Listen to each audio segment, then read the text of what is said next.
خواب کے اقسام۔ امام محمد بن سیرین نے فرمایا ہے کہ خواب تین طرح کے ہوتے ہیں۔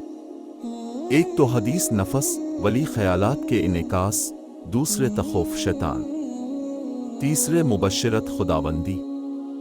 اس تقسیم سے ظاہر ہے کہ خواب کے تمام اقسام صحیح، قابل تعبیر اور درخور التفات نہیں ہوتے، بلکہ تعبیر اور اعتبار کے لائق خواب کی وہی قسم ہے جو حق تعالیٰ کی طرف سے بشارت و علام ہو۔ حدیث نفس کی مثال یہ ہے کہ کوئی شخص ایک کام حرفہ کرتا ہے، وہ خواب میں بھی عموماً وہی چیزیں دیکھے گا جن میں دن بھر منہمک رہتا ہے، یا کوئی عاشق محروم الوصال جو ہر وقت اپنے محبوب کی یاد اور خیال میں مستغرق رہتا ہے، وہ خواب میں بھی عموماً وہی چیزیں دیکھے گا جن میں دن بھی منہمک رہتا ہے، یا کوئی عاشق محروم الوصال جو ہر وقت اپنے محبوب کی یاد اور خیال میں مستغرق رہتا ہے، وہ خواب میں بھی عموماً اسی کو دیکھتا ہے۔ سچا خواب اس لیے دکھایا جاتا ہے کہ بندہ محظوظ ہو اور طلب حق اور محبت الہی میں اور زیادہ سرگرم کار ہو۔ ایسا خواب قابل تعبیر ہے اور اسی پر بڑے بڑے اہم نتائج مرتب ہوتے ہیں۔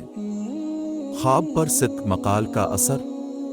عقل حلال اور صدق مقال کو سچے خواب میں بڑا دخل ہے، اس لیے جو حضرت متوحش قسم کے خواب دیکھنے کے عادی ہوں، انہیں اپنی اخلاقی حالت کا جائزہ لینا چاہیے، خصوصاً حرام اور مشتبہ غذا، غیبت اور کذب بیانی سے قطع راست گو ہے، اس کا اجتناب لازم ہے۔ اسی معنی میں ایک مرفوع حدیث بھی مروی ہے کہ جو شخص سب سے زیادہ راست گو ہے، اس کا خواب بھی سب سے زیادہ سچا ہے۔ برا خواب بیان کرنے کی ممانعت۔ جب کوئی شخص مکروہ و ناپسندیدہ خواب دیکھے تو چاہیے کہ حق تعالیٰ سے اس خواب کے شر سے اور ابلیسی فتنہ سے پناہ مانگے اور ایسا خواب کسی سے بیان نہ کرے، اس صورت میں اس پر کوئی برا اثر مترتب نہ ہوگا۔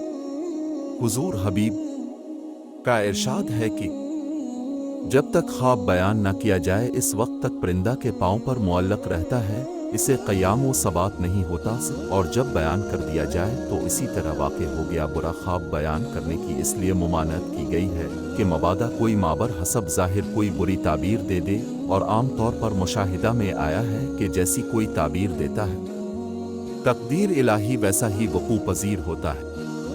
ہر چند کے تمام واقعات و حوادث قضاء و قدر سے وابستہ ہے، تاہم کتمان خواب سقوط تاثیر میں اس لیے متاثر ہے کہ دعا اور صدقہ کی طرح اس قسم کے اسباب بھی قضاء و قدر ہی سے متعلق ہیں۔ خواب کس سے بیان کیا جائے؟ تعبیر کے لیے اپنا خواب کسی دوست صالح عالم با عمل صاحب دل ذی رائے کے سوا کسی سے بیان نہ کرنا چاہیے، کیونکہ یہ لوگ خواب کو حتی الامکان نیکی پر محمول کر کے اس کی اچھی تعبیر دیں گے۔ حضور نے فرمایا، اپنا خواب دوست عالم کے سوا کسی سے نہ کہو۔